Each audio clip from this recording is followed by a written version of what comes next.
Hi friends, I am Dr. Vivek Goel and I'm here to give you a short video presentation on familial hypocalciuric hypercalcemia. Now, FHH, as we commonly call it, is an autosomal dominant disorder, and the main defect lies that there is a loss of function mutation of the calcium sensing receptor, which is basically situated on the long arm of chromosome 3. So the pathophysiology lies that there is a rightward shift of the set point of the calcium regulated PTH release. Now, what do we mean by that? If this is a calcium PTH curve and this is a normal set point, what we see here is there is decreased sensitivity to calcium because the calcium sensing receptor now becomes less sensitive to calcium, and now a higher amount of calcium is required to stimulate the calcium sensing receptor and thus inhibit the PTH release. So basically the curve shifts towards the right. Now, a bit of physiology about the calcium sensing receptor. As we all know, it's a G protein coupled receptor which senses the change. As the name implies, it's a sensing receptor of the calcium. It senses change in the ionized serum calcium. Now, it basically is located on a majority of structures like parathyroid gland, kidney, bones, GI tract, but mainly the two important functions that we are concerned with are on the parathyroid gland and on the kidney. Now, it is located on the chief cells of the parathyroid gland, and if there is a fall in the serum calcium, it is a potent stimulus to the release of PTH. Excuse me.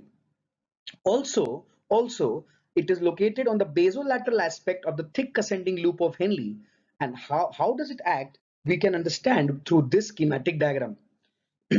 As we see, that calcium sensing receptor here is located on the basolateral aspect of the thick ascending loop of Henle.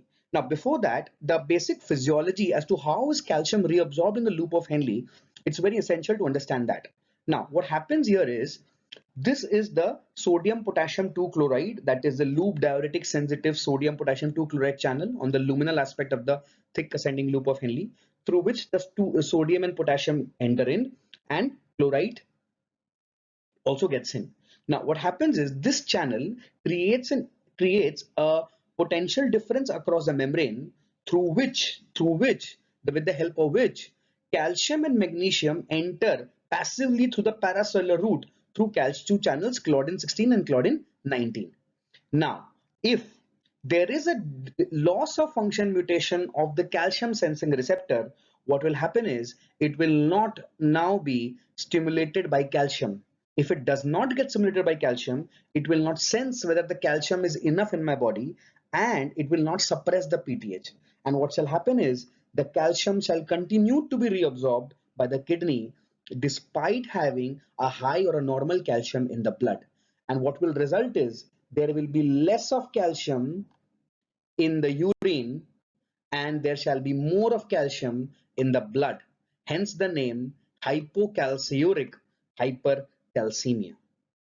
Now, how do we diagnose this condition? The serum calcium, as I earlier mentioned, it is increased, which is in the mild to moderate range around 11 to 12 mg per dl.